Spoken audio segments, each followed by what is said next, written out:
Hey, this is Marv Wolfman, co-creator of the Teen Titans, and you're listening to 11 O'Clock Comics.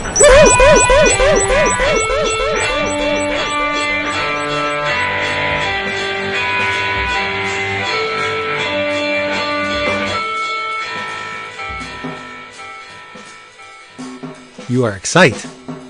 I really am. Because you nailed it. Damn, Skippy, he did. That one was al dente. He knew when to take it out. Yes. You don't mess with pasta, man. You do not. No. Cook it too long, you might as well just throw it away. Seriously. It's true. Cook it. Take it out too soon, and you're just like, oh, God. You're gumming on it. Yeah. You're right about that. Not right. It's seriously. There's a very fine art to the perfect cooking of pasta. My wife has not mastered that. Hey, everybody! Damn! What's up, people? It's 11. Or you just taking shots. That's all right. It's 11 o'clock Seriously. comics, episode 973. Oh, we got something special planned for you, and I am Vince B. You are Vince B. Yes, we do. And I am David A. Price. I can vouch for both of you, of course, because I am Spider Jerusalem. Ooh, giving it away. I like that answer. Yes, I do. I like that Yes, very good much. answer. You're not Spider Jerusalem.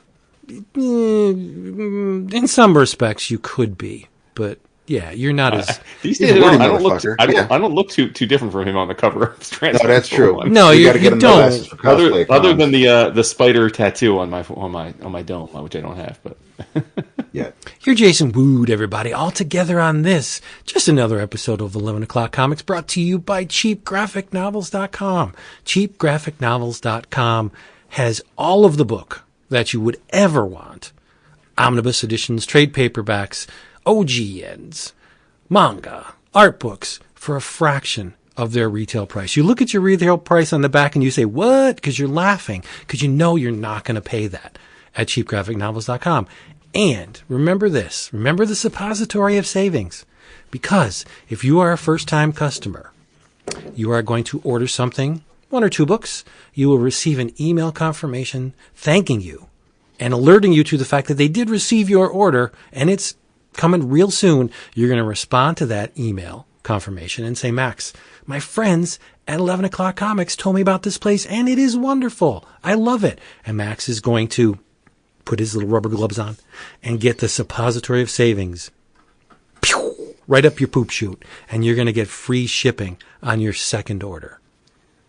And that, my friends, is when you get all the book. all of them. All of them. And all the money. And you know that there's other things at cheapgraphicnovels.com, like specials.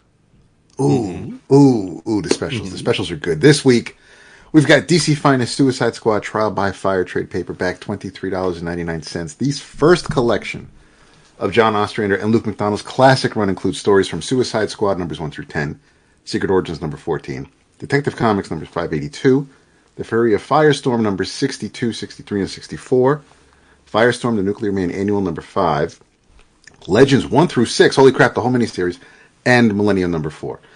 East of West, the End Times Compendium trade paperback, Yes. $41.99, collecting all 10 volumes of the critically acclaimed New York Times best-selling series into one massive paperback. This compendium tells the entire story of the epic sci-fi western East of West by writer Jonathan Hickman and artist Nick Trigata. Collects East of West, numbers 1 through 45. Also for Jason, El Fuego hardcover, $26.24 from visionary storyteller David Rubin, Cosmic Detective, the hero. El Fuego is psychological, philosophical, and geographical odyssey through the last remaining days of planet Earth. Yes, sir. Green Arrow Archer's Quest Omnibus Volume 1 hardcover, $74.99, collects Green Lantern 162, 163, and 164. Green Arrow numbers 1 through 39. Green Arrow Secret Files and Origins number 1. And finally, I'm going to try to get through this one. Mutts, Breaking the Chain, the Guard Dog story hardcover. This is now in color for the first time, featuring the complete story. Breaking the Chain is an emotionally resonant vignette whose grounding in the real-life animal neglect issues that affect millions of chained dogs worldwide will move both longtime Mutts fans and first-time readers. It was from the Mutts comic strip. This The guard dog was introduced in the 90s, and up until a few years ago was finally adopted by a young girl. So I have to get the story because I fell off on the comic strip, and I need to find out what happens to guard dogs. So those are your specials from Cheap Graphic Novels this week. Yes. CheapGraphicNovels.com. Boom, boom, boom. My voice cracked a little bit there. You did. It's okay. Pete, One of the Brady boys. Because I'm drinking. Oh, what you drinking? Of course you are. Cheap shit cab in a 10 gallon jug. Cheap ass cab. Cheap ass cab, 10 gallon jug. We should get a sponsorship from cheapasscab.com. There should be a cheapasscab.com. Just waiting to turn that jug into a musical instrument. Hey, what's that up in the trees? Look at the birds. We're not birds. We're a jug band. That's right. I fucked that up, but that's a great show. You did. What you drinking, Jason? Look at the birds. Water. Just straight up water. Water. Yeah. Yay. Nice. I am enjoying that Noble Oak double bourbon. Wow. Noble oak, they say. Noble Oak. Well, here's the With a big special. S cube for Vince. Yes, the Borg. Here's the deal. In the past, we've done something called EOC Alzheimer's, where we would just riff on all-time works by selected creators. But this time, this is a definitive list. This is called EOC Alzheimer's, 15 creators, 15 definitive works. We threw out the names of 15 comic book creators, and we also solicited responses from our beautimous patrons. And what we're going to do is we're going to weigh in on what we think the definitive work by each inclusion will be. Heavy-handed, shitty sentence. You get the idea. So there you go. I think you made the point, yeah. Yes, 15 creators. Who'd they be? So our creators are, and this is in alphabetical order, Ed Brubaker, John Byrne, Peter David, Warren Ellis, Jonathan Hickman, Jeff Lemire, Bill Mantlo, Mark Millar, Frank Millar, Grant Morrison, Dennis, a.k.a. Denny O'Neill, Rick Remender, Brian K. Vaughan, Mark Waid, and last but certainly not least, Marv Wolfman. Nice. That's a list of heavy hitters. Oof. It really is. Yeah, we should pull back the curtain. We each basically threw 5 out, so that's how we came up with 15. And there were a few. I mean, we could do this if this goes well tonight and it's well received. We could always do this again with another 15 creators. But we tried to pick ones we thought would make for interesting conversation. And there were a few that we just were just too obvious. No to challenge. Pick. Yeah. I mean, Alan Moore at the top of the list, right? Like the three of us all kind of instantly agreed that Watchmen may not be your favorite Alan Moore work because he's the GOAT and he's written a bunch of amazing things, but it is absolutely unequivocally the definitive work by Alan Moore. So there was not really going to be much point in having him on this list. But hopefully we did the job and it'll foster some conversation. I'm curious how many of these we will all agree on. I put the over under at 5. That's what I was going to say 6. I was going to say 6. Okay. Yeah. All right. There you go. Yep. Now, are we going to do it 11 o'clocker style and the round robin? One starts, the next person. Yeah. Okay. I got a little grid so that we can post the results after. All right. So you're up first with Ed Brubaker. Oh, wow. First. Yep. I got a little bit of performance anxiety here. Don't worry, I'm not asking you to pee. I'm not asking you to pee. No, Ed Brubaker, definitely not Captain America. I mean, I thought it was good, but you're not throwing shade on it though. It's great. No, I think it's great. It's very good. But for me, the all-time untouchable Ed Brubaker work is. You good? No, it's. I see. I'm struggling. I'm struggling because I want to say criminal. I know you do, but just what do you got? Just say it. Just say it because we're the same. You say it. Reckless. Reckless. Yeah, that's what I have too. Had Reckless not existed, it absolutely would have been Criminal. But I feel bad. I feel bad not saying Criminal because no, you can't. Vis-a-vis, without Criminal, there would be no Reckless. But sure, we have to examine these things as an entity, not where they fall in the chain of this person's catalog or what inspired or what led to these. Like, there are works that are really special because of when they appeared, but that doesn't make them great just because they were, you know what I mean, revolutionary for their time. You got to judge them by what's inside the brackets. And for me, Reckless is my number one Brubaker. Yeah, that's what I have as well. So we're already 1-for-1. Look at that. I mean, for me, listen, I think Criminal would be perfectly fine. Like, to your point, absolutely, it's hard. I mean, that has been something he has worked on for 20 plus years and is still, at least theoretically, working on it. But to me, Reckless is the culmination of everything that Brubaker is into about making comics, right? And it's in like this perfect form, and it came out at a time when the industry was in chaos and the pandemic was happening, and like these little nuggets of greatness that came to be in part because of the pandemic, like one of the few good things to come of the pandemic. Right. And I think it is. I'm with you. I can't be mad at someone for saying Criminal, but and how humbling is it that you could also, realistically, you could have also said the fade out for this, and it would. You wouldn't catch any shade from it. You wouldn't necessarily be correct, but it's up there. Like, it's very close to Criminal. Yeah, in its own way, I get it. But if we just got like that one, the first Reckless book, then this really wouldn't even be a conversation. But we've gotten 5, and like Jason pointed out, it was a new format that they were able to play with. With Criminal, he's able to tell these longer stories because of the arcs, whereas with Reckless, you're going to sit down to a nice chunk of story. It's going to be self-contained, part of a larger tale. But yeah, once he introduced Ethan, and it was all over. Yeah, for sure. I prefer the single volume tales over the single volume Reckless tales over the multi-issue Criminal tales any day of the week. Yeah, I got you. Mm-hmm. Just getting from the audience here, our good buddy Waid Austin Ellis said for Brubaker he actually picked Criminal. He said he wanted to say Gotham Central, but ultimately it's the Criminal verse. Gotham Central showed his ability to focus on the small in any world, but Criminal is also entirely with Phillips, and you can't say Brubaker without Phillips. He's absolutely right. I think no matter what you're going to pick for this, if you got to pick a Brubaker Phillips book because they are they are absolutely inextricable, forever inextricably linked. Yes, thank you. Yes, you could say pulp, right? There's so many to choose from. Yep. Jeremy also. I was going to say Jeremy also went with Criminal.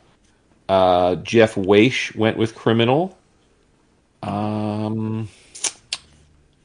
Chris went with Criminal. So it looks like most people slightly disagree with us and go with our backup pick. T. Thomas went with Criminal.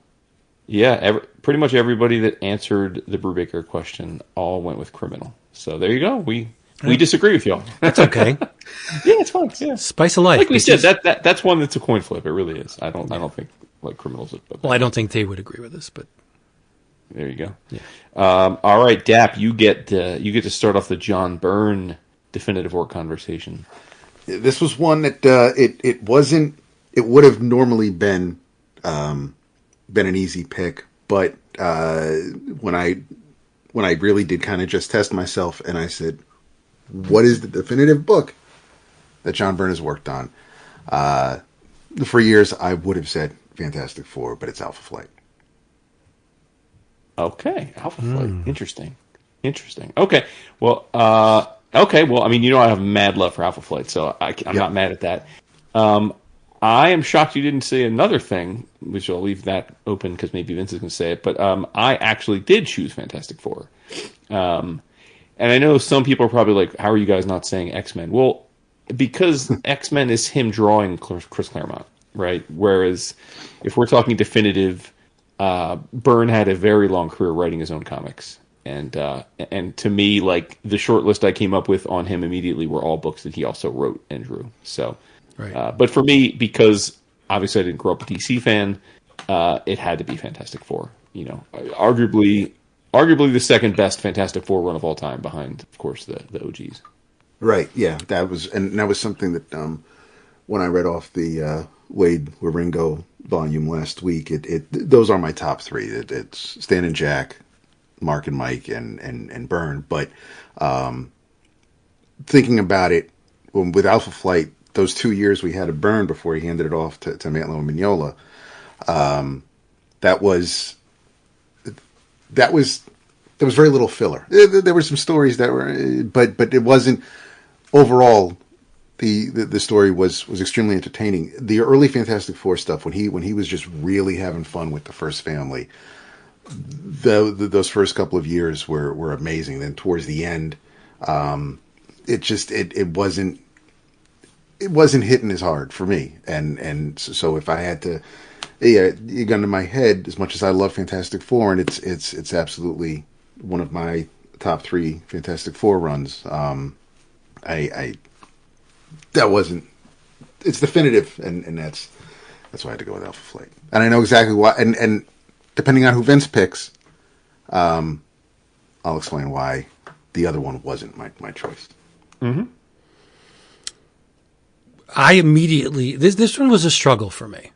Because, interesting. Okay. Yeah, because I wanted to go with some of John's more personal works. Like, Alpha Flight's my runner-up. Okay. I really wanted to select Alpha Flight, but I think I disqualified Fantastic Four pretty early in the deliberation process.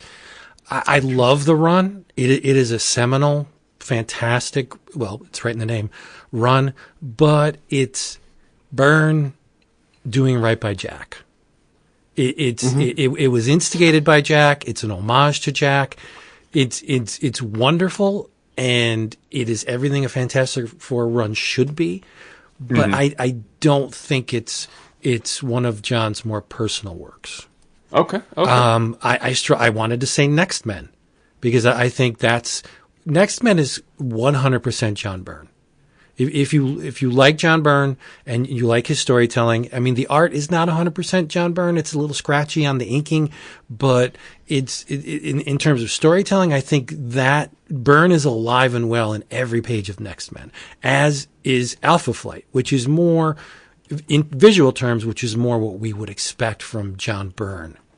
That super sleek, sexy ass, wonderfully detailed art without backgrounds, right? But I didn't go with any of those. My definitive John Byrne run is Superman. Okay, there you go. I was going to say. John Byrne did the impossible. He made Superman cool. Not just for the time he was working on it. John Byrne made Superman so cool. We're still feeling that touch today. So there's no one has ever written a better Superman. No one ever will write a better Superman. No offense to anybody writing Superman now.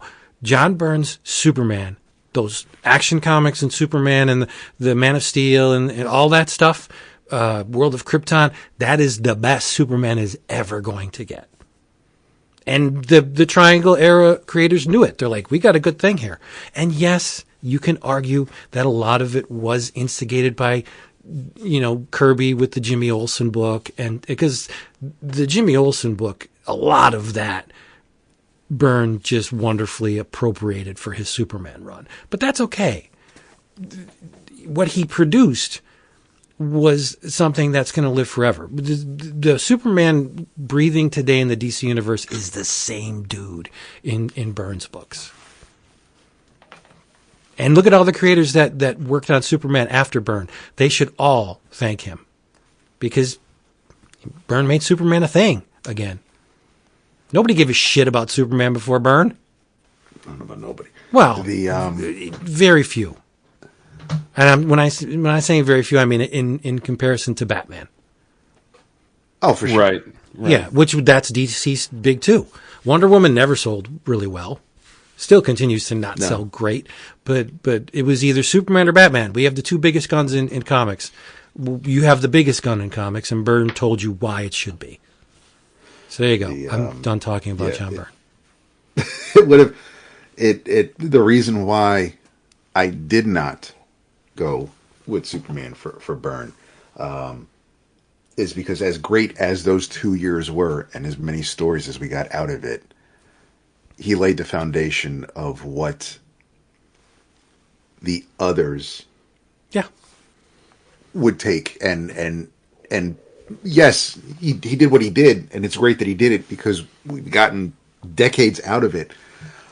But there are way more highlights from Stern and Wheezy and Wolfman and Ordway and Jurgens that we've got way more hits with them than we did with Byrne. So when I do think of Byrne, I do think of Superman, no doubt.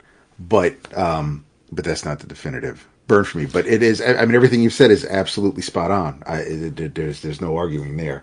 I look at it this way: when Jack went over to DC and did the New Gods books, the hope was that Jack would make a creative infusion into the DC universe that would last forever.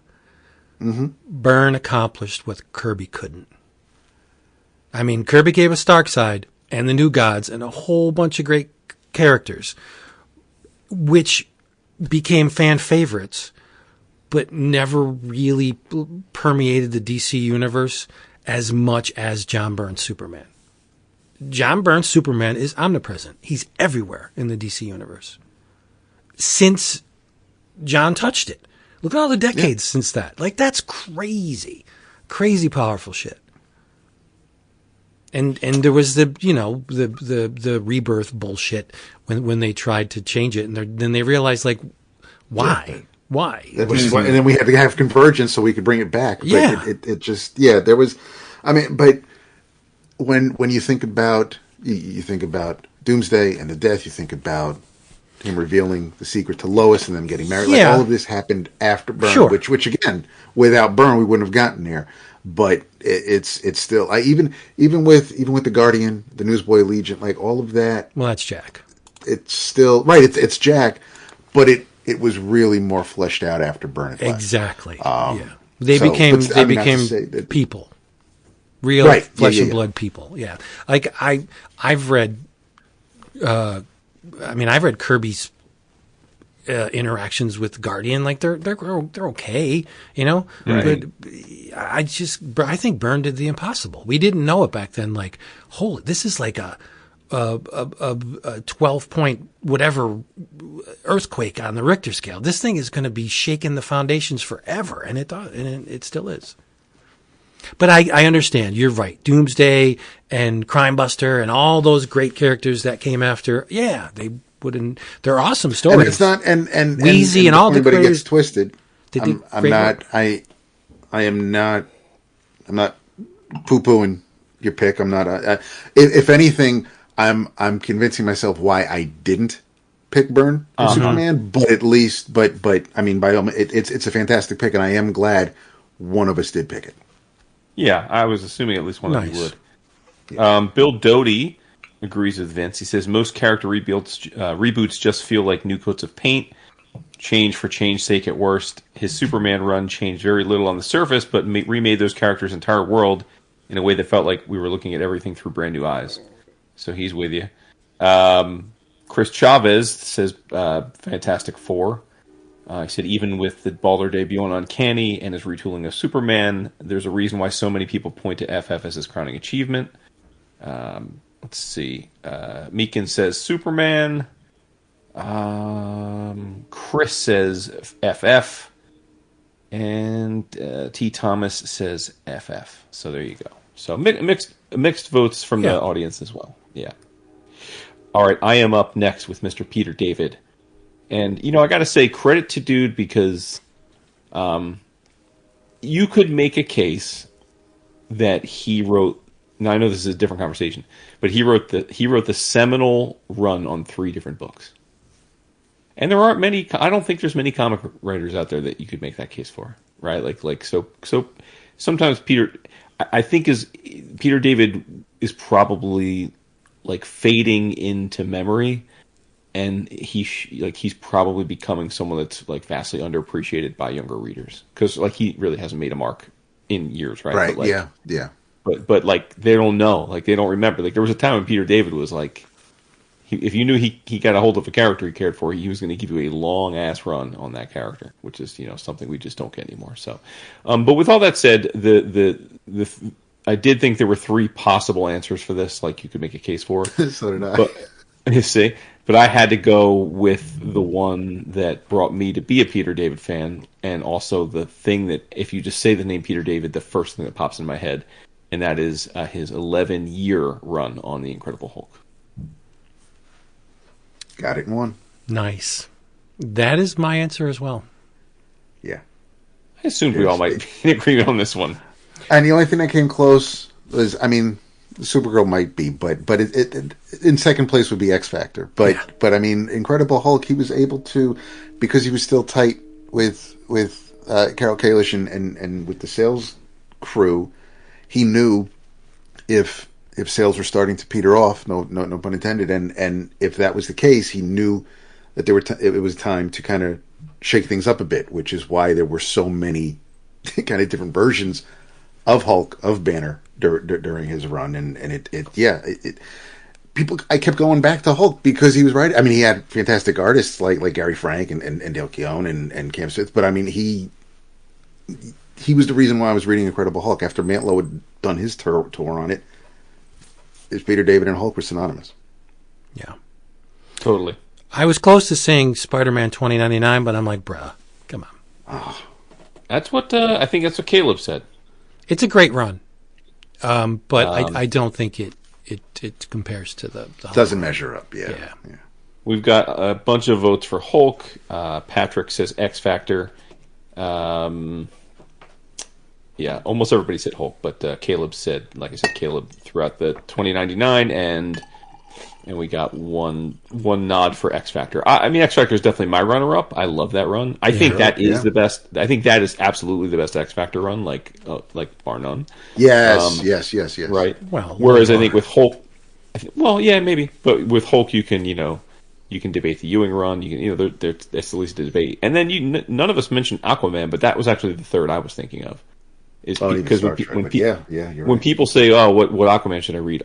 Pretty much almost everyone always throws out, "Oh, you should check out the Peter David's run," And but I'll be honest with you, because I think I talked about this a year or two ago. I read it and I didn't think it was very good, but it is certainly well renowned, and people do seem to revere it if you're an Aquaman fan. It's kind of crazy to me that one of the biggest Hulk fans in the room voted for. I know. Yeah, being a contrarian. It's okay. Wait, I thought you did vote for the Hulk. No, Caleb. No, Caleb being the biggest Hulk fan. Caleb. Oh, right. yeah. Oh, yeah, for sure. Yeah. So I'm up next with Warren Ellis. Yes, nice. You are. Didn't spend too much time thinking about this one. My definitive Warren Ellis work is Transmetropolitan. Yeah, I think I'm going to be the odd man out with this one. Because I when I think of Warren, there's 2 books I think of, but the one will always be. It's one of my top 5 series of all time. It's Planetary. Sure. Yeah, I think Planetary and Transmet are the answers. I think it's one of the 2. I also went with Transmet, Vince. Mm-hmm. I will never utter a bad word about Planetary. I think it's phenomenal. So yes. I can't be mad at anyone that picks that. But for me, Transmet was just a little more, it was beyond it being like well crafted. It left me with, when I read it and then reread it, I feel like it's amazing how well he saw the world, 25 years ago for pretty much what it is now, right? And I remember reading it the first time and thinking a lot of these ideas seemed bold and, very, very, pushing the envelope of political satire. And then obviously fast forward and it wasn't really that bold. A lot of it was pretty much spot on. So, but through the lens of Hunter S. Thompson. Like, Yeah, of course. huge debt to Thompson's character in the real world. He just he was smart enough to create a punk version of Hunter, and it worked really well. There you go. A punk, hippie, druggy version of Hunter S. Thompson, which Hunter had his demons too. So yeah, spot on, really. That's facts. That's facts. Let's see here. It looks like just quickly see if we disagreed. Okay. So Bill Z actually went with Stormwatch: The Authority. Again, I guess combining the two. He said caveat: he's never read Planetary. So okay. We got a vote here from T. Thomas for Transmet. We've got Ian says that Planetary edges out Transmet for him. Chris also went with Transmet. Tim B went with Planetary. Beats Transmet because its response to specific historical era is about the time it was created. He goes on and on, but nevertheless, that's his pick. Jeff Weish is Transmet. Jeremy is Transmet, and I think that's it. Yep, that's it. I think for global frequency. I think a bowel disruptor would come very handy these days. Yep. Yes. Yeah. Yep. Yeah. Well, some people probably don't need it. Comes out their mouth instead of the other end. Facts. There it is. What's next? Diggity Dapp's going to tell us about his definitive Hickman. My favorite Jonathan Hickman story of all time. The fact that these are alphabetical order and the way we go and we take our turns, absolutely, it just boggles my mind. Anyway, Jonathan Hickman has been writing comics since the mid 2000s and drawing, but as much as I would have liked to have picked something that he did write and draw, I couldn't do that. I had to do something that he did write and was beautifully illustrated. And even though there were a couple things to choose from, I had to go with East of West. All right. Look at you. Look at you. Nice. Well, I also, probably less surprisingly, went with East of West. I adore that series, which is no secret. And also I adore Hickman, certainly. So, I mean, he's one of several people on this list where I think about what they've written, and I mean, a good chunk of it is stuff I consider all-time great. So yeah, I think I'm interested to see too, like, what other people think of this one, because I think maybe because his career's kind of midstream with his career, I think I could see people picking a lot of different things for him. Because a lot of his books have been different, right? Like if you're a Marvel person or if you're indie. But anyway, before we talk about the audience thought, what did you pick, Vince? Well, I have only read the first trade of East of West, so I didn't go with East of West. It's because you don't love me. That's cool. Yeah. I feel justified in lumping these two together because they're published in one book. I went with House of X, Powers of 10. Yeah. Sure. Yeah, I had X-Men in its entirety on my list for the fallout of the miniseries, but it same thing with Infinity, because I have the first page of the first issue, but it was still all good picks. I have Did no you problem expect with me the to say anything else? Not really. Like, I love Not his really. X books. I think they're great. Right. No, I would have. I'm a little. I would have also not have been surprised if you said Fantastic Four. Yeah, I thought you might say that. Not totally crazy with it because of the art. The art changes. Yeah. Yeah. Right. Yeah. I mean, great concepts, and he certainly understands the characters, but I think he clicked with the X universe more. I think he did more. He revolutionized the X books more than he did Fantastic Four. And I thought of him when Jason mentioned Peter David and having runs on three good runs with different properties. I was thinking the same thing with Hickman between Fantastic Four, Avengers, and X-Men. Oh yeah, he's definitely made a hell of a mark in modern Marvel for sure. Yeah. I don't disagree. But like none of those would be in my top 10 because I love his career. Not with East of West. Yeah. So Caleb went with, for his money, East of West is his best work, with Manhattan Projects in a close second. So None of us said Manhattan Projects, and I think it's one of the series, early series. I think they put him on the map, but I don't think it quite hits for me in the same way as some of these other ones do. Jeremy also says East of West. We've got interesting. Chris voted for the Nightly News. Now, I think that's the book that made us all know who Jonathan Hickman is, including Marvel editors.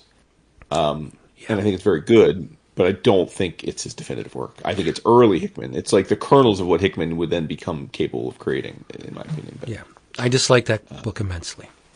Yeah, so do I. Oh, you did? Interesting. Yeah. Huh. Ian also went with FF. T. Thomas went with East of West. And Bill Z, Bill's just going on as not like it. He went with the Manhattan Projects. Nice. So there you go. Yeah, respect. Okay, I am up first with Jeff Lemire. Another interesting one. I think there are multiple cases to be made on this one. I think it depends on sort of what type of story you prefer Jeff doing, and do you care if he's going to draw it or not in this discussion. So for me, I had a bunch. This was probably the hardest one. Like I had to actually kind of bounce a couple back and forth before I finally picked one. But I went with Sweet Tooth. To me, it's from, again, in my rules on this one, like if I'm going to talk about it, Jeff's definitive work, it's got to be something for me that he drew too. So of all of those books, Sweet Tooth is the one that I think sticks with me the longest. Maybe because I was a dad with young kids at the time I first read it, but or maybe it's because it's a post-apocalyptic story, which is always a thing that draws me in. But either way, I think that is the work that he's best known for too, outside of like hardcore comics people, because of the TV show.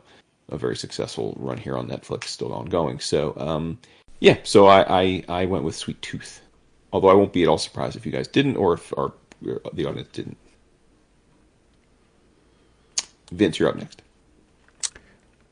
I have to also go with Sweet Tooth. Oh, my man, look at you. Yeah, I think it's... When I think of Jeff Lemire, that's the book that immediately comes to mind. I can't say... Is it his best work? Probably.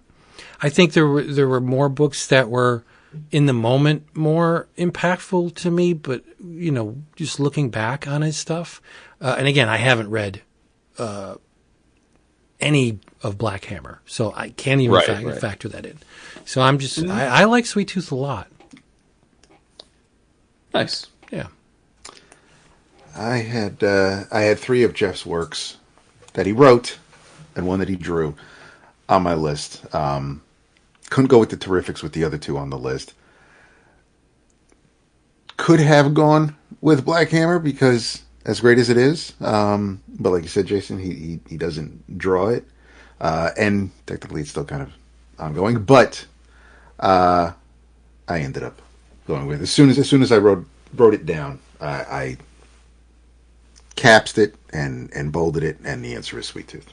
Oh shit! Oh, we swept. Oh, look at that. Oh damn! Well, I got to change the color coding on this. This. Oh boy. Well, I assume because I think you can go in a lot of directions with Jeff. I think Black Hammer certainly. I think you could make a case that Essex County is that because it was the work they put him on the map, and he wrote and directed a TV show of it. But yeah, I'm happy surprised that we all went with Sweet Tooth. Wow, look at that. Yeah. Bill Z, he voted for Black Hammer. Caleb, again, kudos to him for thinking out of the box. He said Underwater Welder or Essex County. So there's a deep cut for you. Austin says Lemire is, for him, it's Sweet Tooth. Again, he wants to say Essex County, but where the rest of the career goes, Sweet Tooth shows the kind of everything that he can do.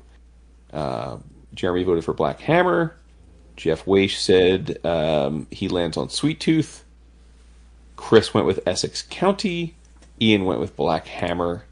T. Thomas went with Sweet Tooth. And that's it. There you go. So, mostly Sweet Tooth votes. Interesting. I really thought there would be more diverse than that. Like, no one mentioned Trillium. Yeah, Trillium's good, but I wouldn't call that a definitive work in anybody's. Yeah, no, yeah, fair enough, yeah. Well, how apt is it that Vince gets to start off the conversation about Bill Mantlo? Yeah, this one was far and away the hardest one for me. Definitely. Incredibly, Right? yeah, incredibly hard. Yeah. Um, I'd love to know how you decided on the two. I And love how you decided on how you chose between the two. Well, it actually was more than two. Like, I love his Howard the Duck magazine, the black and white run, 9 issues that he did for Marvel. I mean, you could go with Marvel 2 and 1, and he did a run on Deadly Hands of Kung Fu. But they're all great books. He did a really good run on Alpha Flight, right? But yeah, it came down to Micronauts and Rom. Mm-hmm. I went with Rom. I am not surprised. Yeah, that's the I'm book. not either. It's a very, very special book to me. I think it encapsulates all of Mantlo's inventiveness in being shown a hunk of plastic and saying, "Here, write a story around this thing." And he created the Dire Wraiths and the Space Knights. It's unbelievably dense. Rom is one of those books that House is burning. Grab the Roms and the Fantastic Fours, and and the Micronauts. But yeah, it's kind of hard to pick my absolute favorite Bill. I could have said Hulk, and I wouldn't be wrong. But Nope. yeah, Rom is just it's peak. So Rom. Yeah. Yeah. I had it written in pencil for you. Yeah, I mean, I would have that would have been a bet I would have taken. And for all your reasons, Vince, on why it's Rom for you, it's pretty much why it's the Micronauts for me. Nice. Yeah, there's just I remember buying the issues as if they were still brand new off the stands. The miniseries, and then of course we ended up getting the New Voyages, which he didn't have a hand in, but we couldn't get that without the first 60 odd issues. So it's I think of Bill, and after Rocket Raccoon, I think of the Micronauts. Rocket Raccoon didn't even say that. Look at that. Yeah, That's true. that's another thing too. It's like, hey Bill, these Microman figures, can you do anything with them?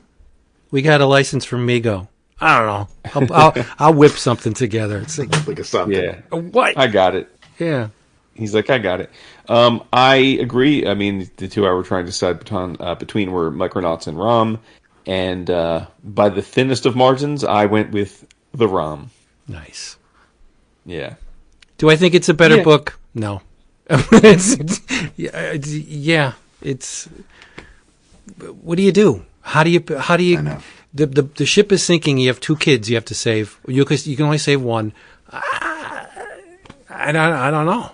I'm going to freeze. He's another one who's blessed or cursed with really good artists on his books. Yeah. Broderick. Yep.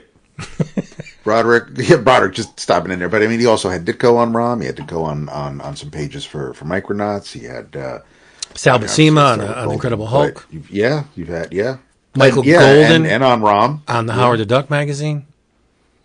Mm-hmm. Silliness. Craig Cranus.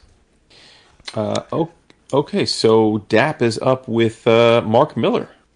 Oh, did you mention what the crowd picked for Mantlo? Oh, sorry. No, I did not. Thank you for reminding. Doty said he was having a hard time deciding between Micronauts and Rom, which same as us. And he doesn't decide. So there you go. He's I guess calling it down the middle. It's a little bit cheap, but we'll allow it. Let's see. Not many people weighing in on the Mantlo. Chris says Rom.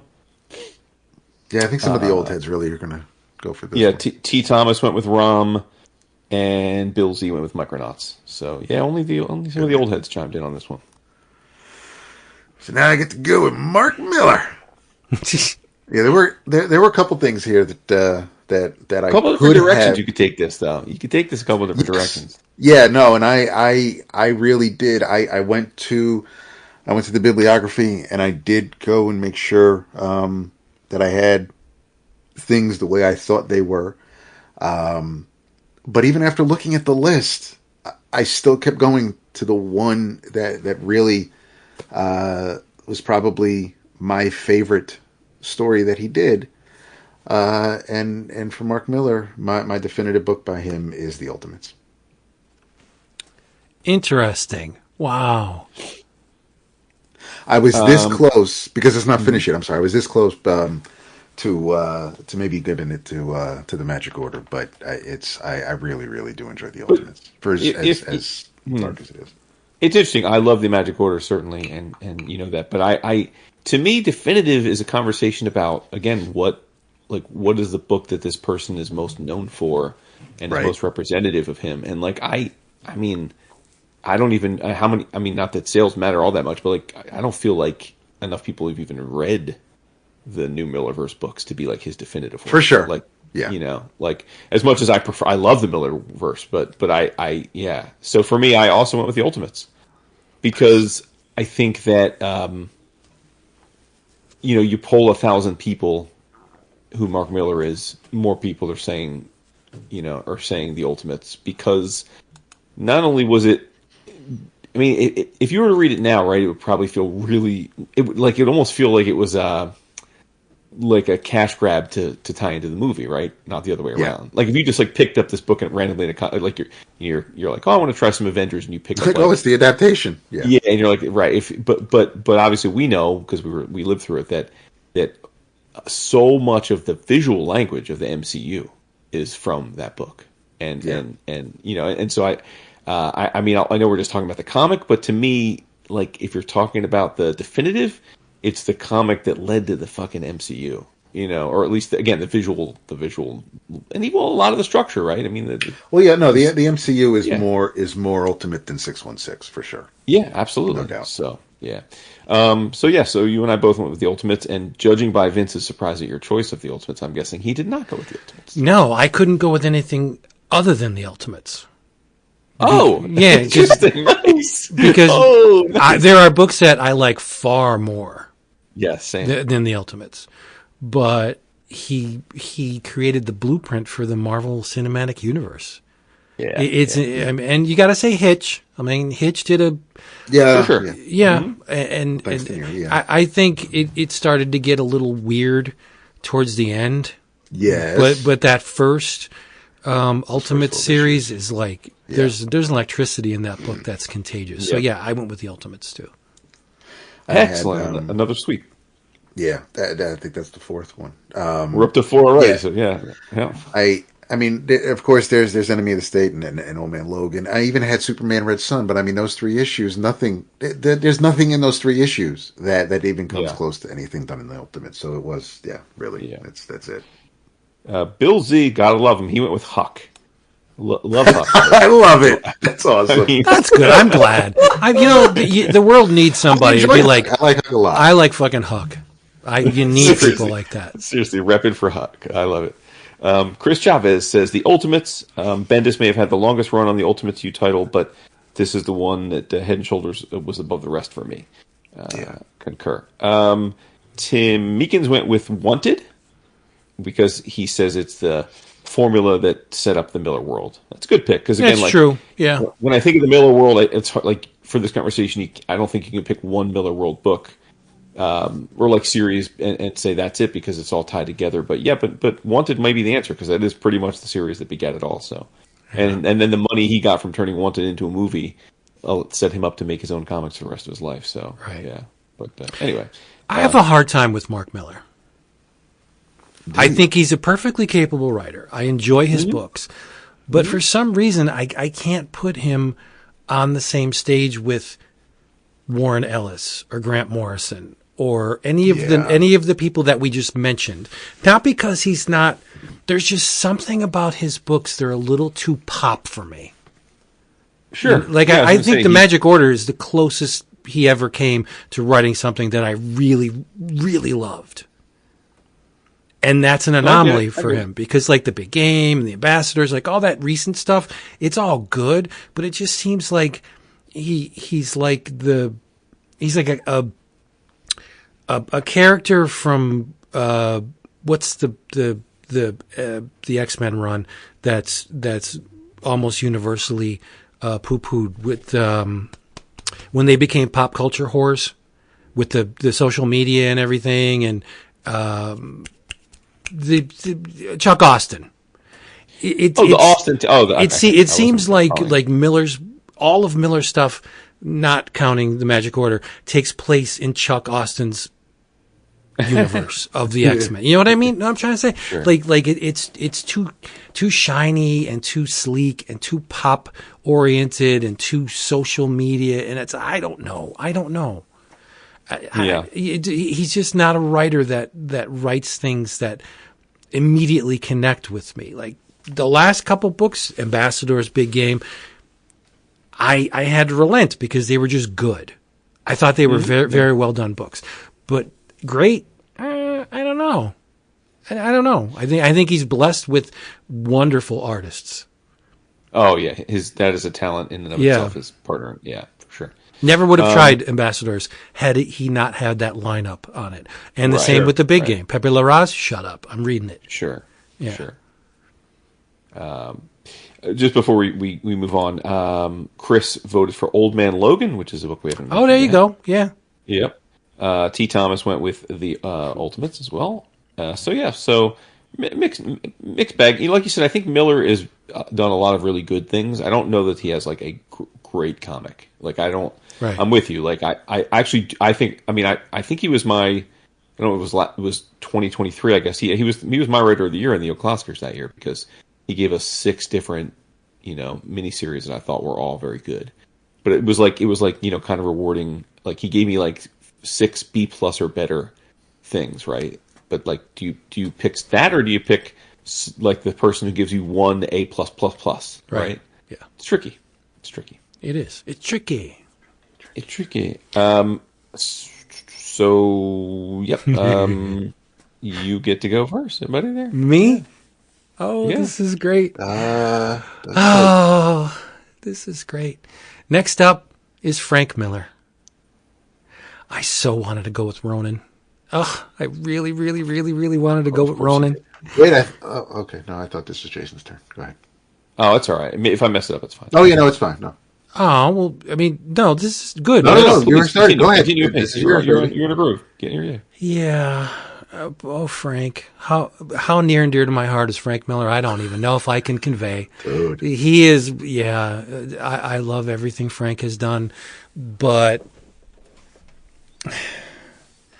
I went with DK2. Oh, God. I can't even say, like, just... No, I'm kidding. Like, so I could have covered everything. I'm totally kidding. I did use it as our featured image, though, just to friggin' tweak people. No, it's Dark Knight Returns. There's no other answer. Well, maybe. There is, but no, for you there is. I mean, by the slimmest of margins, Batman Year One could possibly eclipse Dark Knight Returns, but for me, it's got to be Dark Knight Returns. You get it all. Yeah. Yeah. Because Dark Knight Returns doesn't have the restrictions that a newsstand Batman comic had. And you're not going to get what Frank's drawing right from Mazzucchelli. So but, I mean, no, but it's your perfect answer. Batman Year One has Mazzucchelli. Right. Which is head and shoulders above, for those 4 issues, Miller and Jansen.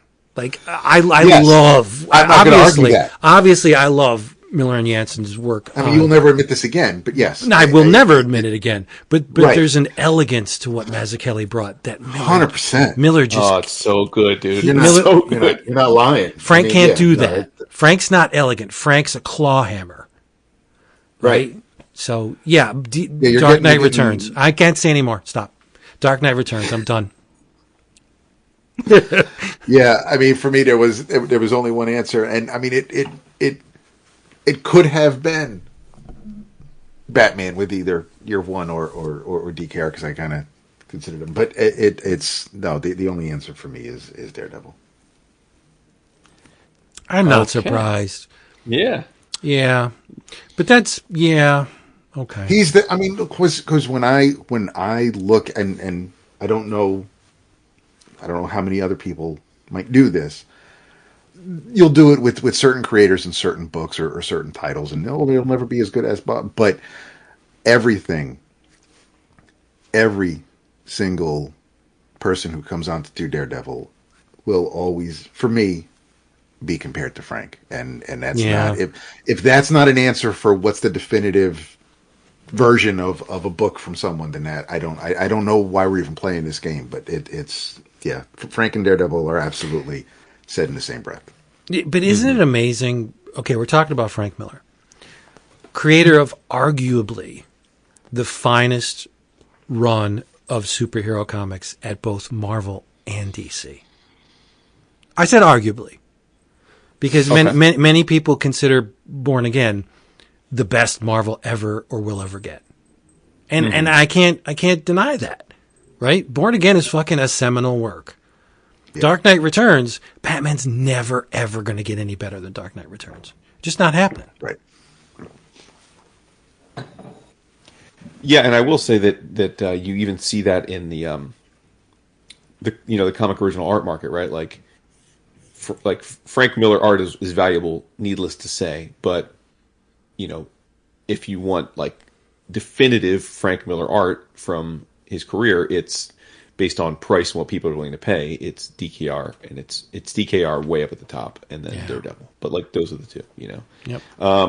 And I thought for me, I was definitely, if I were to have picked something other than the one I picked, it would have been Daredevil. But I also went with DKR. Nice, because I just think like it's how many people have done Batman, and like you're like standing at the top of that mountain, which is pretty crazy because it's like the aspirational book for every comic writer ever. You could almost argue that Miller did for Batman what Byrne did for Superman. Yeah. Oh yeah, that's interesting. Yeah. Yep. Absolutely. Yeah. You're right. All right, so you're right, Depp. Go ahead. I don't want to stop talking about Frank. Okay. But again, Sin City, Ronin, Martha Washington. Martha Washington is one of the underappreciated books, I think. Sure, but again, it wouldn't be definitive because it's not but I mean, in anybody else's catalog, Martha Washington would be like a game changer. Mm-hmm. But in Frank's, it's like, there's that Martha Washington book too. That's really good, but it's not DKR. Yeah. Doty said it has to be DKR. Caleb said he suspects most of us will say Dark Knight, but for him it's Sin City. He said pure distilled Frank without the continuity crutch. So it's I mean, listen, I have huge love for Sin City, so I'm not going to argue that. Ray Lowell said that Sin City is the definitive Miller. It's all his. It's a culmination of what he brought to Daredevil, Batman, distilled into the darkest, grimiest of what he likes to do. Clearly, Ray is a big Sin City fan. Tim Meekins agrees with Sin City. For Austin, he says it's year one because it's ultimately set up DKR. You don't get his art, but I think you get peak Miller writing. And I don't disagree with that statement, but to me, a definitive Frank Miller is something that he's drawing. But Jeremy says Sin City. So Jeff Weish says, as much as he wants to say Ronin, like Vince, because of the very personal level of his association with Miller, Sin City is truly a more objectively definitive work. So another vote for Sin City. Chris also said Sin City. Ian does say Ronin.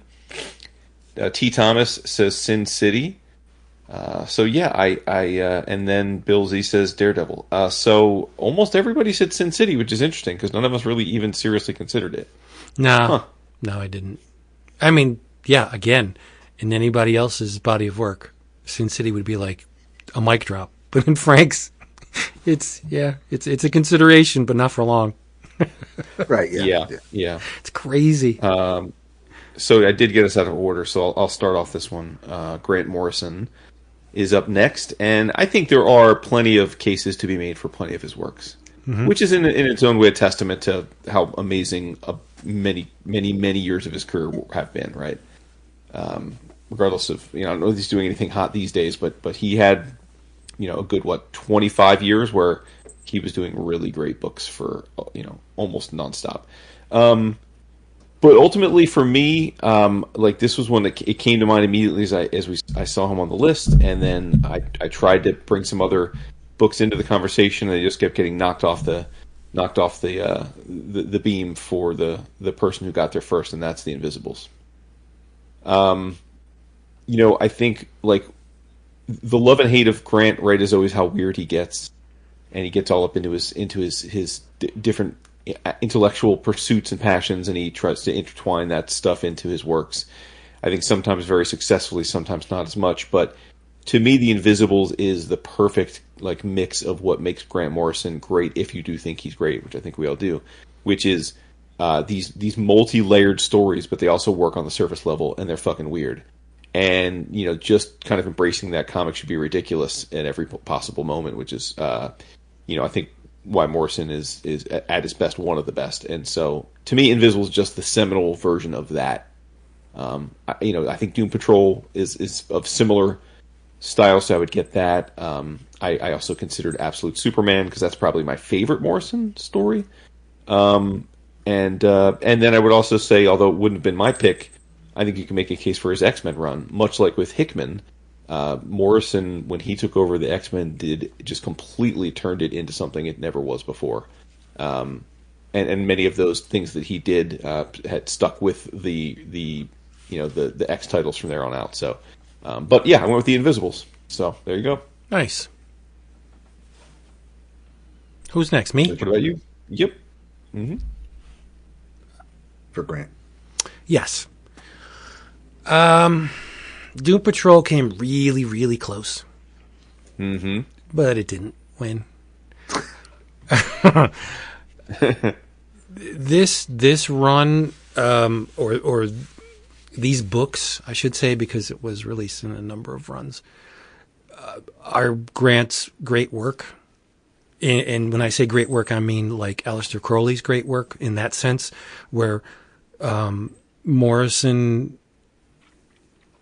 was affected by the books. He was saved by the art, and vice versa. He is alive in those pages. It's a ritual. There's Invisibles. It is the one work that not only defines Grant Morrison, but vice versa. He defined that book. Like, it's a very personal book with him. If you go through all the interviews and stuff, and with that huge grain of salt, something happened to him in real life, and he brought that to the Invisibles, and he worked it through the pages of the book to the point where his real life was affected by what he was doing in the comic. And it's insane. It's art meets life meets art. And I think it's his work that he'll never crawl out from the shadow of Invisibles. That's his great work. Yeah. I agree. Nice. High five. High five. Yeah, it makes me wish I read Invisibles, because I probably would have put it on my list. Yeah, and because there's so many things, because it is Grant, like everything that I thought about, as fun as All-Star Superman is, that wasn't going to be the only Superman.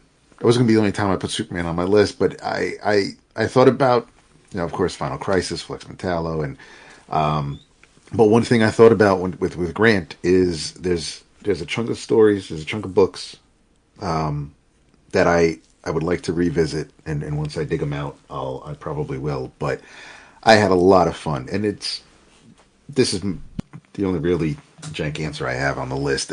But the one story that I really enjoyed by Grant was Seven Soldiers. I don't think that's too jank. I love Seven Soldiers a lot. Yeah. Thematically and structurally, it's a lot like Invisibles, though.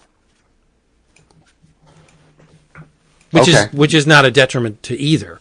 It's just, I think Seven Soldiers is great.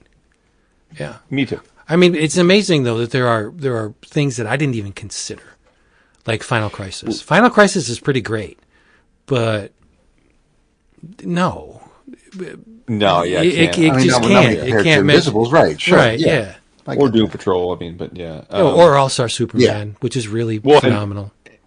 And here's Bill Doty says, "My gut says Animal Man," and I'm like, "Oh, yeah, go, Animal Man, yeah, shit." Right, which is like, It's bananas. Chavez says All-Star Superman. We've got, there you go, Tim Meekins has it right. He says The Invisibles. Nice job. Austin said Morrison is somewhere between Doom Patrol, Animal Man, and Arkham Asylum. Ask me on any day, and I'll give you a different answer. Nice. Well, Yeah. Jeremy says The Invisibles. Tim B also says The Invisibles. Chris went with All-Star Superman. Ian went with Doom Patrol. Could have been Zenith once upon a time. Wow. Deep cut. Yes, that's a deep cut. Yeah. What was that book that he did from Virgin with the from Virgin Comics with the Indian goddess? Oh, I don't. Yeah. But yeah, I mean, he's been all over the place. But yeah. Bill Z said Secret Origins number 46. I love Bill. Specifically, Secret Origins number 46. This page on this page. That's funny. Great. All right. Yeah. There was a recent interview with Douglas Rushkoff, Grant Morrison, and who else was it? Damn it, I'm getting old. But Morrison's doing something soon. He has comics coming out soon. Yeah, I forget specifically what it is, but he's going to return to comics, and I don't think it's from like a Virgin or obviously because they're no more. But I don't think it's based on the Indian pantheon of gods like his Virgin stuff was. What was the big one? 28 days, 72 days, something like that. It was a big ass. Oh yeah. Yeah. I mean, it was nice, but yeah, I don't think it captured what Morrison's capable of doing. But yeah. Mm-hmm. What's up next? Oh wow. Yes. Yeah. Who's up first? David, I hope. Yeah, David is. Yeah. Nice. So we have Mr. Dennis O'Neil. So from Denny, there were I kind of had two that I was hemming and hawing on, and this answer might change in the future when I finish the 2 volumes. But when I think of Denny, and I think of the stories that this man in particular wrote, the tales he wanted to tell based on what was going on at the time, it wasn't a lot. But what we got was great, and that's Green Lantern, Green Arrow. Nice. Okay. Now that's interesting. I have to admit it didn't even cross my mind for him to pick that, but it makes sense. For me, it was the first thing that came to my mind. It's like anytime anyone writes or says Denny O'Neil, the first thing that pops into my mind is the question.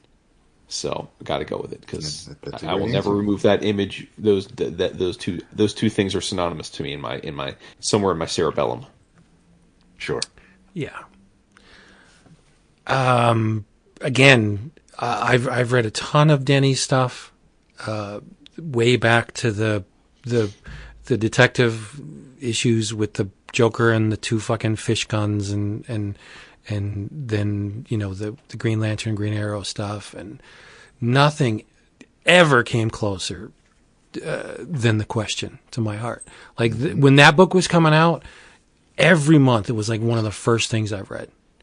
Yeah, I think, and Dennis Cowan was on fire with that book, and I don't think Cowan ever reclaimed that level of intensity with a book.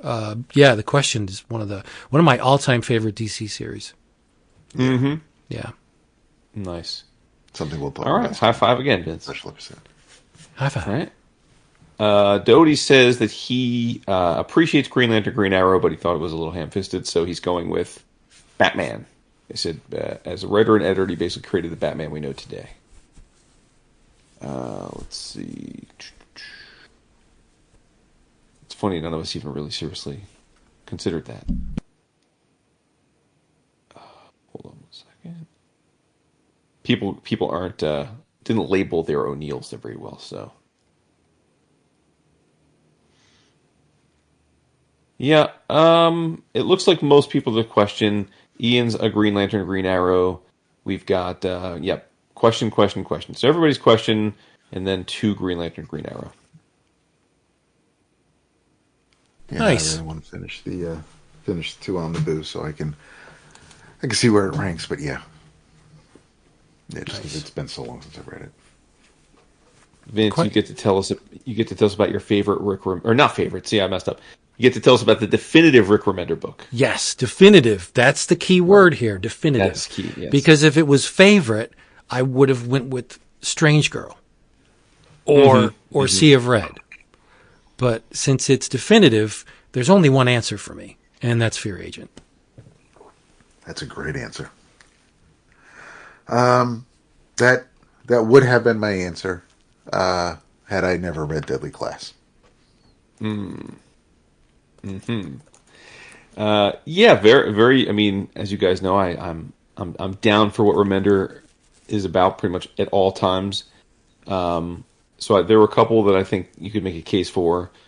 If I was voting with my heart, I would say Fear Agent, but I went with Deadly Class.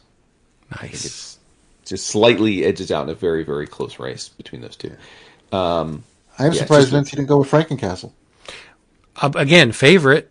I love that run. You're I right. think it's You're great. right. Yeah. But when I think Rick Remender, definitive Rick Remender, I don't think many people are thinking Frankencastle. But I think it's really good. Again, it's one of those books that will never leave my shelf. I have the collected Frankencastle, and it's just great. And it is worth noting that for about 15 years, Rick used the Fear Agent in his promotional material and logo and backdrop in at cons and stuff. So I think so yeah, it was a good call. I mean, so we're a house divided on that one. Just we've only had one so far. We've only had one category had a different pick out of 3. It's interesting. Huh. It's been a lot more simpatico than I expected. Austin says the answer for Remender is Deadly Class, and he won't hear any other options. This is a little Jason Jr. Right? This is the right answer, and I'm not going to take any other. Jeremy said Fear Agent. Jeff Weish said it was a very close race between Fear Agent and Black Science, but he went with Fear Agent. Yeah. Love that he shouted out Black Science, another favorite series of mine. Yeah. Chris went with Fear Agent. T. Thomas went with Black Science. Bill Z, gotta love him. Last Days of American Crime. That's really good, though. Oh, it's a great. It's a really good series. book. Yeah. Yeah, it really is, for sure. For sure. Okay, so Sex in the Bathroom, any day of the week. Okay, so I am up for Mr. Brian K. Vaughan. Wow. I will listen to there's no on, this is almost like Ellen Moore. Like what? I'll listen to debates on one or two other things, but the answer is Saga. I mean, it continues to be, in my opinion, one of the best books out now, and it's been great for a decade. And I just think it's an incredible work, and the thing he's the best known for, understandably so. Yeah, I think when all said and done, go ahead, Vince. I really like his Swamp Thing run. Sure, but Saga. Yeah. See, this is. I was so close because I'm like, oh man, but Saga's still going on. Like, can we really consider it? Look, there's the Private Eye. But no, it's got to be Saga. It's Saga. Okay. Come on. I mean, I think that the keyword's definitive, and at the end of the day, when Mr. Vaughan takes his final breath, he's going to be known for Saga. Yes, correct. And I don't want to be morose or be that guy, but yes, they all have works that are definitive. Stupid answer, me, but yeah. Mark Waid. Oh no, we have to do the no. Because this is it. Because this is the audience is very divided on this. Oh, really? Meekin says if we're talking, and he's doing the DAP caveat because it's still ongoing. He said if we're talking completed runs, he's going with Why the Last Man. Now, I presume that means by the fact that he italicized completed runs, he thought for some reason he couldn't vote for Saga. So, Jeremy went with Saga. Tim B went with Paper Girls. Oh, that's cool. Yeah. Okay. Yeah. I mean, I love that series. I can't be mad at that. Chris went with Saga. T. Thomas went with Saga. And Bill Z, ever the standout, went with Ex Machina. Oh, God, not with the Tony Harris. Damn it. Yeah, it's a decent series. It really is. Yeah. My pick, if Saga didn't exist, actually would have been Why the Last Man, because that was he did that run forever and ever, and that's what made him sort of an it boy. But yeah, if Saga didn't exist, there's no way in friggin' hell I would pick Why the Last Man. I know you didn't like that series. I did not like that series. Yeah, hate it, but yeah. It's visually, it's vanilla. It's so boring. I'm just saying. You don't like Pia at all?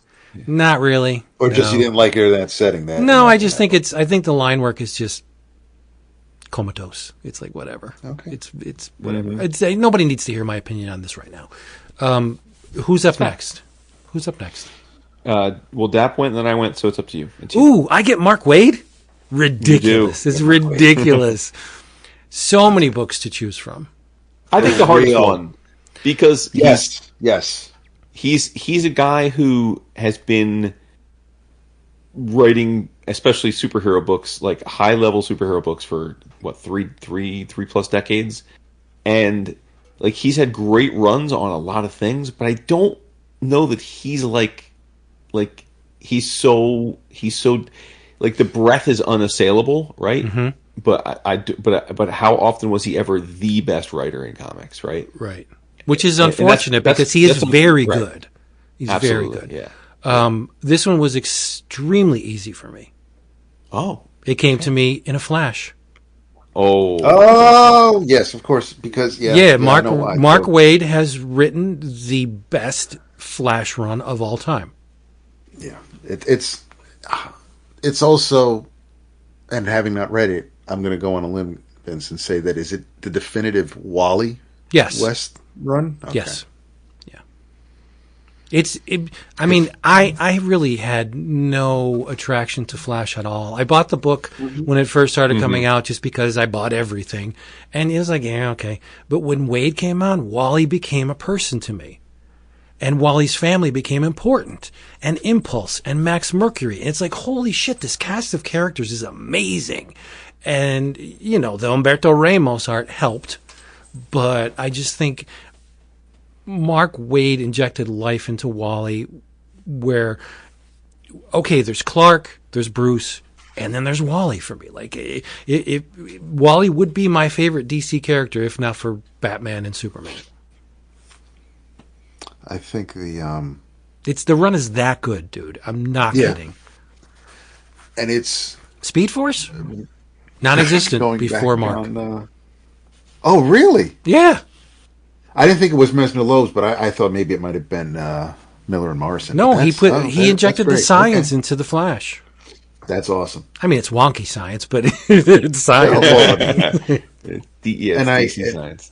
I remember interviews when the book was coming out, and part of, I don't want to say Mark was going through shit, but I believe a lot of what Mark was going through in his personal life, he kind of put into the book, which probably, and a lot of that had to do with family. So I think that's a lot of heart. That's probably why. Yeah, there's a lot. Yeah.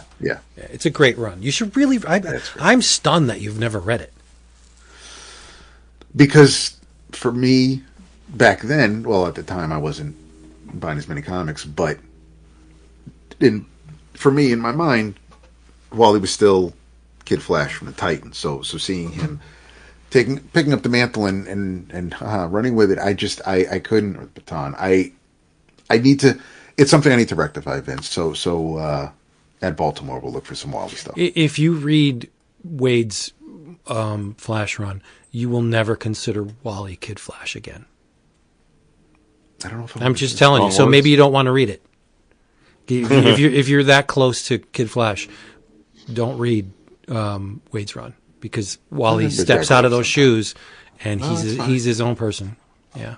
No, I should. I mean, because listen. I mean, I read the Millennium tie-ins. I read tie-ins with Wally as Flash, but as far as like consecutive issues where I get to see an entire arc play out, I would like to. So yeah, I'll see what's out there. For me, the only answer, since I haven't read his Flash run, which is also another personal story, is Kingdom Come. There you go. Well, I too have not read the Waid Flash run, so I suspect that that's probably like the right answer if you've read everything that he's ever done, but just didn't feel right voting for something that I didn't actually read. So I too went with Kingdom Come. My fast. There was a lot of mileage. They got a lot of mileage out of Kingdom Come. Oh yeah, and I mean it still plays yeah. out today in like World's Finest and things Yeah. like that, and even Morrison took it for JLA. So I mean there were A lot of cool concepts in there. Yeah. Absolutely. And like you said, if this was favorite, I probably would have gone with Fantastic Four. But That too. See, that's the thing. There's so much from which to choose with Mark Waid. But luckily, my personal favorite was what I considered the definitive. Yeah, fortunately heard. Doty agrees with you. He said has to be Flash. Waid took Wally West from being a legacy name placeholder to being the Flash for my entire generation of comic book fans. No lies. No lies detected at all in that. Caleb says he split on Tower of Babel and Irredeemable. wow, irredeemable. Tim Meekins thinks he's going to say go out with a wild card, but he actually picked Kingdom Come. Oh, So not much of a wild card, Tim. not really. Too. Austin says Waid is Daredevil, and you can tell me to kick rocks if you disagree. I feel how I feel. See, I've never read that though. I've never read his Daredevil. It's well, first of all, it's a gorgeous book. It is. With Somni on it. Oh, Yeah. Ka-ching. There you go. Yeah. No, it was a really good run. Chris said Kingdom Come. Ian said Kingdom Come. T. Thomas said Flash. And Bill Z went with Flash and Green Lantern Brave and the Bold. Wow. Okay. We didn't say you could pick two. We did not. No, that should be the that's the crossover. Yeah. I think it was a miniseries. Yeah. I mean, it was decent. I like that little crossover. Yeah. Yeah. Just kidding, but shout out to Mark and the Daredevil run, because the character he co-created and introduced in his run, Kirsten McDuffie, is on Born Again. Oh, nice. Okay, nice. There you go. So we end with Marv Wolfman. Co-creator, Yes. the Teen Titans. And that, of course, is the only answer as far as I'm concerned. The New Teen Titans is my definitive Marv Wolfman book. Wow. Big shock. Well, Went out with a woo. yeah, I'm right there with you. To me, that's it. There's one other I thought I could make a case for. I love you both immensely, but you're both wrong. Oh, yeah, because It's this is my too- Fantastic Four mention. It's Tomb of Dracula. I knew it. I fucking That was knew my it. number two. Knew That was it. my backup. Yeah. That was- I love Teen Titans, New Teen Titans. I think it's a great book. I really want to get those Omniboo and reread it. I think I'm ripe for a reinvestigation of Teen Titans. It may become one of my all-time favorites. Who knows?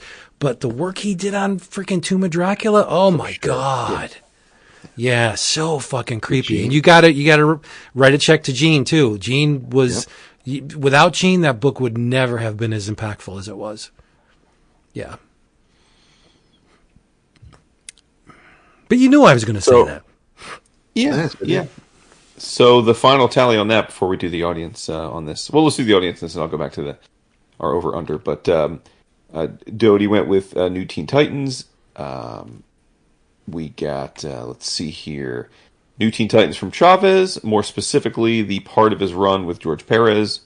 The world building done in this title put it ahead of anything else being done at DC at the time. Let's see. Another New Teen Titans. Ian went with New Teen Titans. T. Thomas, Teen Titans, and even Bill Z went with Teen Titans. So pretty big, hefty picks for the Titans for sure. Understandable. The only DC book to ever challenge the X-Men in terms of popularity. Yeah. Yep.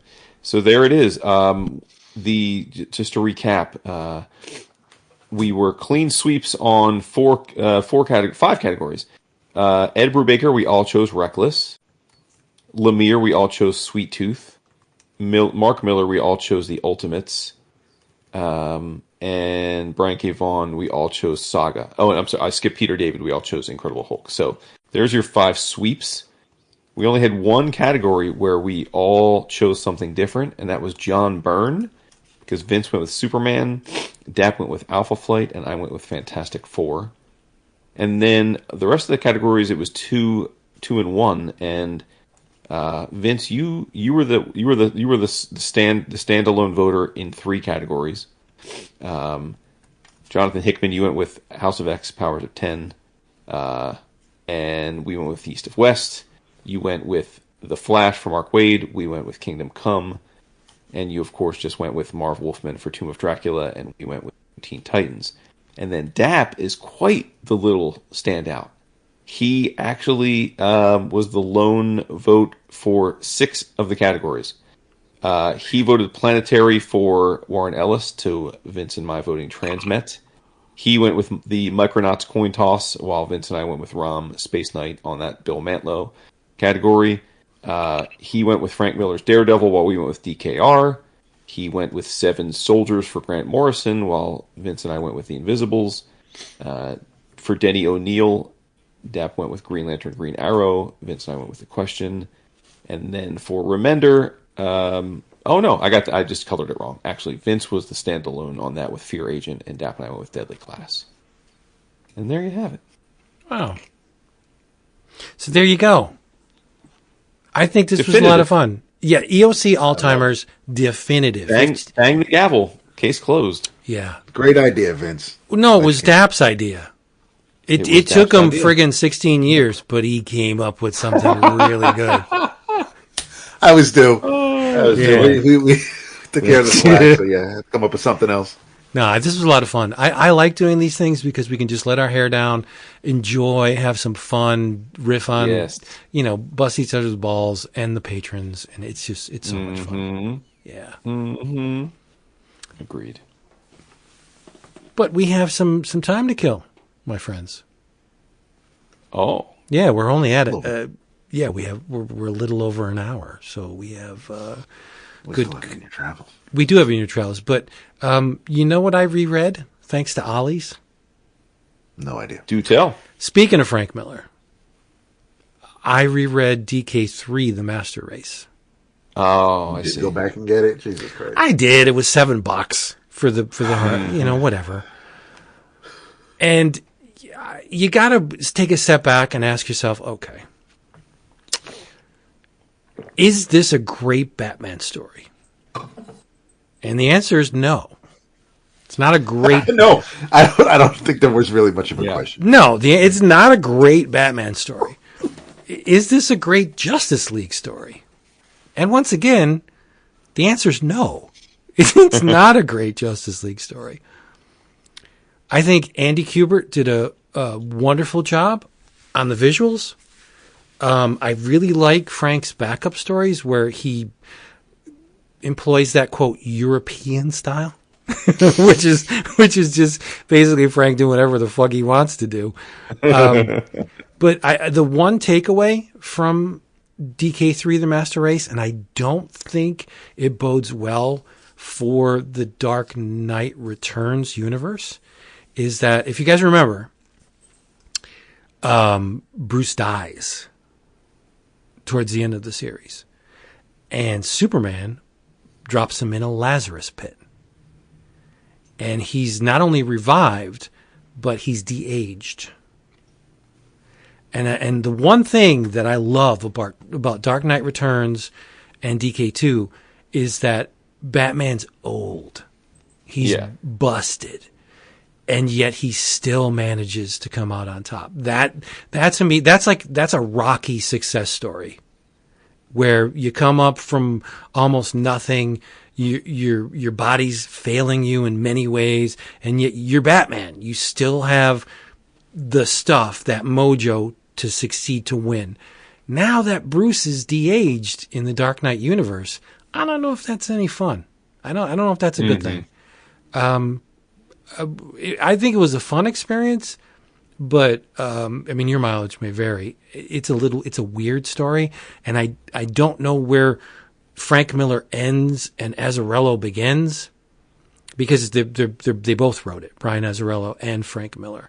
So I don't know how much of this is Frank, or if just Frank like pushing something across the table to Azzarello, saying, "This little something for you, run with this, young man." I don't know. It's definitely inferior to DK2, which is wonderful, which is definitely in the shadow of Dark Knight Returns. So is it a worthwhile read? It's a kind of a train wreck. So, oh, you say?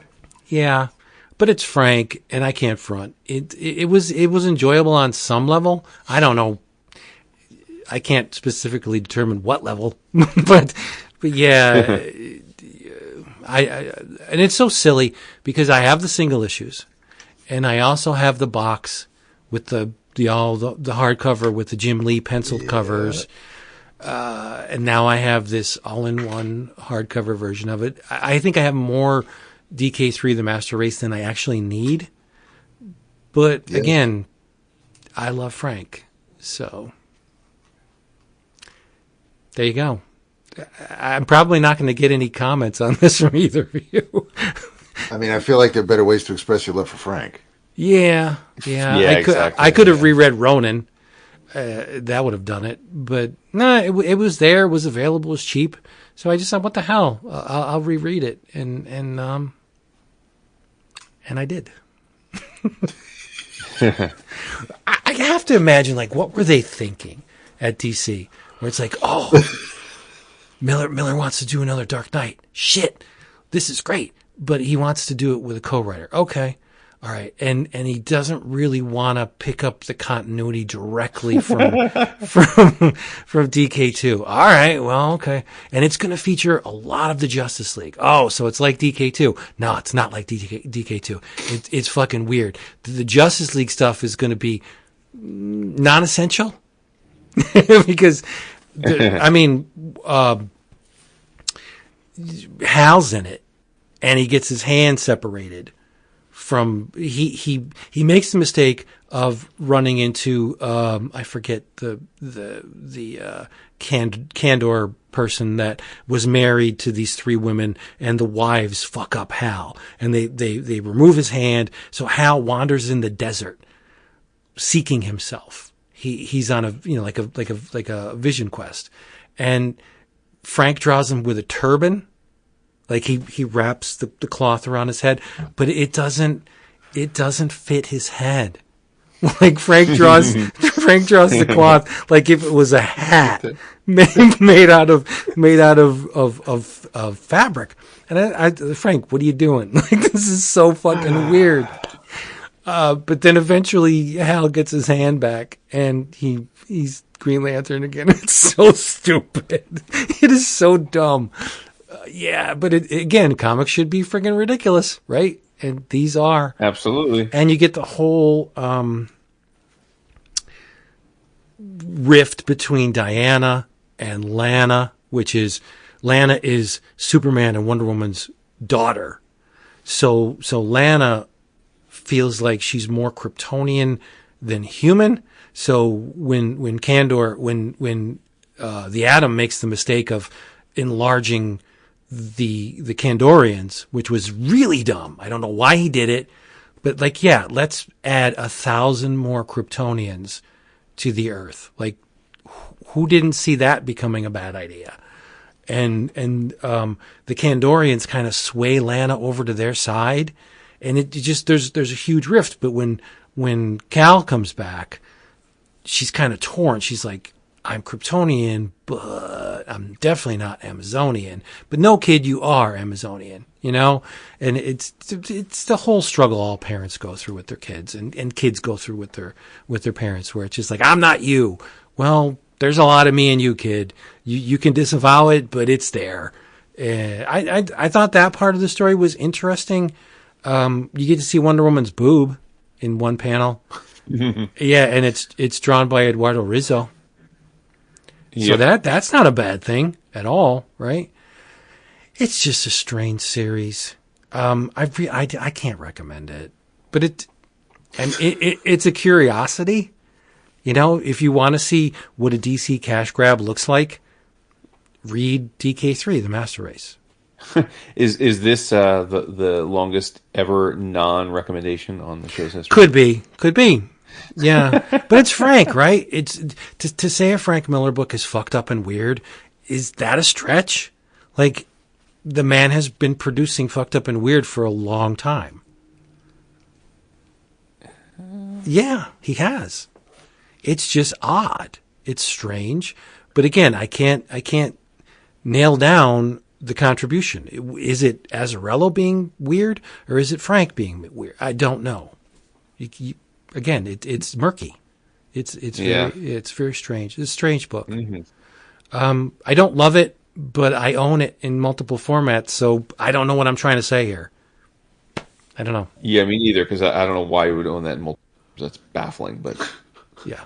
Do you? Yeah. Yikes. Yeah. And it doesn't have the one-shots. Like, there was a couple of really neat one-shots, like Raphael Grandpa did one, remember? For it, and the collected edition doesn't have it. So, I don't know. It's an odd duck. Yes. Yeah, you could basically pretend it doesn't exist. Yes. Look, we all have our foibles and our weird our weird tendencies. Frank Miller's mine. Like, I will buy and read multiple times, obviously, anything Frank Miller does. And does DK3 do justice to anything that has come before? Absolutely not. No. But you got to give it up for Kubert. He did a wonderful job. Yeah, he did. He did. I think Andy's a wonderful, phenomenal talent. Dad certainly taught him very, very well. Hand. You know, he's really good. Yeah. His Wolverine run is freaking great. Oh, for sure. Yeah. But that's okay. I guess I'm just treading water here. It's all right, man. You're working through it. Yeah. It's tough. You know, when we put when we put these guys up on a pedestal, right? Like Frank Miller, I adore Frank. I will never tell you that anything Frank Miller produces is anything less than great. But is it though? No. Frank has stepped in poop. We've been telling you that for a long time. Frank has stepped in poop a lot of times. Yes. Very high highs, very low lows. In my the ultimate high. Yeah. Yeah. It's one of those things. Where do you go from here?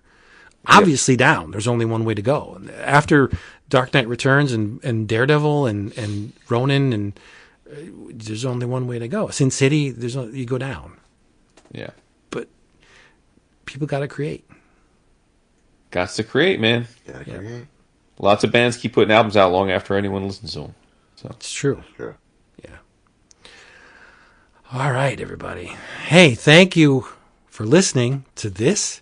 We hope you come back next time. We'll have more fun in store for you. Remember, if you want to get your books cheap, way below retail, omnibus editions, OGNs, trade paperback, manga, art books, all that stuff, cheapgraphicnovels.com. We keep pleading with you to check it out. cheapgraphicnovels.com. Free shipping on your second order. If you're a first-time customer, you know the drill. Lots of specials. Go back and listen to them. If you listen to this on a podcast catcher of any type, please leave us a review. We would very much appreciate it. And remember, we have a Patreon. Patreon.com/11 o'clock comics. $5 gets you the bonus episode and another episode of crap. Many, many multi-hours of crap. $10 gets you all that plus access to the Slack where you'll make a whole bunch of friends, probably for life. I feel confident in saying that. You'll probably make friends for life on our Slack. One more thing. One more thing. I would like to wish happy birthday to our brother Chris. Oh, hey. Hey, Chris. Tomorrow is Happy Chris birthday, man. Niesman's birthday. Yes. Oh, snap. So happy birthday, Nice. Chris. We love you. Well done. Well Yes. done. In your travels, read the Ghost Machine books because they're freaking phenomenal. Dap, I read the Johnny Appleseed book, the Redcoat issue with Johnny Appleseed. Did you read that? Shit, did I read? I don't think I read that. Oh my God, it's so good. It's kind of like a Game and Sandman setup where Johnny Appleseed and Simon meet once a year. You know how Sandman and Shakespeare would meet every so often? Yep. It's kind of like that where they decide, okay, we're going to have a yearly thing where we're going to hook up and we're going to drink your wonderful cider and get drunk and just have a great old time. And this year, it's a lesson in coming to terms with your feelings for Simon, because he likes to cast himself as a jerk and a heel and a shithead, but he's anything but. And in this one, he comes to Johnny Appleseed already knows that he's not as bad as he purports to be, but Simon is wrapping his head around. Again, he doesn't explicitly say it, but maybe I'm not all that bad. So yes, read the Ghost Machine books, Geiger, Redcoat, Hyde Street, Rockefellers. What else am I forgetting? Oh, Halo and Hornsby. They're all really good, but there's some better than others. And Redcoat's the one to read. Yeah. Yeah, I read Hyde Street number 4 actually this afternoon. So I'll was it number 4? I haven't read that yet. Go with the number 4, Matinee Monster, and then so I'll read Redcoat this weekend. Really good. And after Johnny Appleseed, the next one is Annie Oakley is going to be in the next issue. Nice. This book is so good. Wow. Yeah, it's a lot more fun than I expected it to be. In travels, this was a Comixology original. Shout out to Dark Horse for the preview. This is Duck and Cover by Scott Snyder and Raphael Albuquerque. This trade paperback collects the 3 issues, originally published by Comixology Originals. It's the year 1955, and the main character is a high school student named Del Reeves, and he's kind of been picked on most of his life. Growing up, he was attacked by one of the dogs in the neighborhood, a Doberman Pinscher, and ended up losing his eye. And Del's in the hospital. His father's sitting there by the bedside, and the cops come in, or the sheriff comes in and tells Del, the dog's owner is here, and he wants to speak to you.